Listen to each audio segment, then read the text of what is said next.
хүрэлцэн ирсэн эцэг их сурагчид багш нартаа бүгдэнд нь энэ өдрийн мэндийг хүргэе. Энэхүү бичлэгээрээ би Дэлгэр магштай 12-ийн 1 ангийн сурагчдаас зүрхэндээ тээж явдаг үгсээ тэгээд хэлмээр байгаа зүйлсүүд, нууж явдаг зүйлс болон бид хэдийн энэ жилийн амжилтуудыг агуулсан бичлэг байгаа. Та бүхэн таалан сонирхож үзнэ үү? Баярлалаа. Энэ жилийн зомби аав ээж ярьж байгаа цаг гадаад явахаас өмнө наадам үзмээр байна.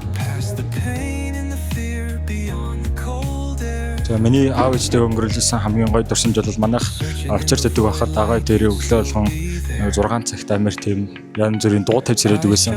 Тэр үед л одоо эргээд харахад хамгийн гоё байдаг ээжтэй. Fingers reach for nothing, just the wind that I know. Ocean tide crashing in the chest waves break, still drowning in your name. Every breath I take